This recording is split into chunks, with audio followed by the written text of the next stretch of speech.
You're out here on the street corner hustling sesame flatbreads when some immortal cultivation big shot starts wiping out civilians. British breath technique, plus 2 foundation pills, and bounces. You crack open the manual and the very first page hits you with a line.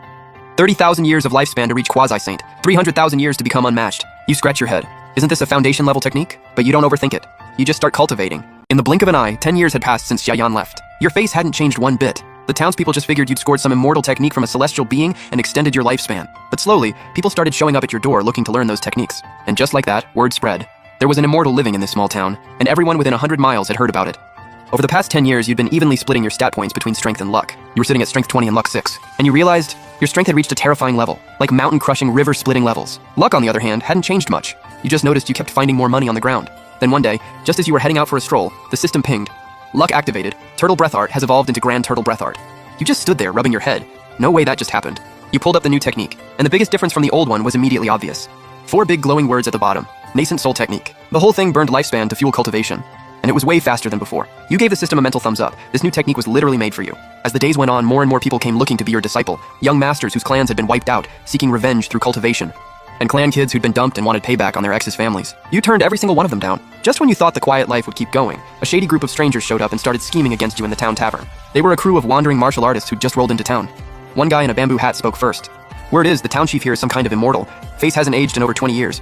And apparently some woman close to him got taken up to the celestial realm. Someone cut in. Then why wasn't he taken with her? The bamboo hat guy scoffed. Probably just not talented enough. The immortal didn't want him. That's exactly what I was gonna say. This immortal title is all hype and no substance. Dude's got no real skills. Pure clout chasing. Then he started hyping up the other martial artists around him to launch a test attack on you. The next day, 2 rival groups got into it on the street. Since they were all high-level fighters, the local authorities immediately asked you to go handle it. You spotted a little girl, maybe 5 or 6 years old, trapped and panicking in the middle of the street. The 2 groups had already started fighting, and she was about to get slashed. Then a massive wave of pressure started bearing down on the entire area.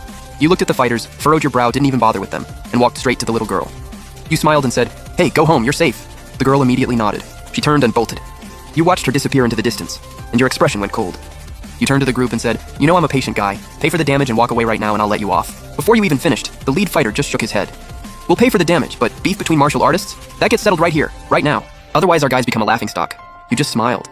This isn't the martial world, and I don't care who you're backed by. You want to test me? Then be ready to pay the price. The leader's face shifted. "Not sure what you mean by that, Lord Shen." You ignored him and kept talking. "White Sea Swordsman, Shungu Temple, Calm Heart Pavilion, Great Sun Mountain, whoever you're from, you've got 50 breaths. After that, you're dead." The leader exploded. "Lord Shen, I respect you as an immortal, but don't push it.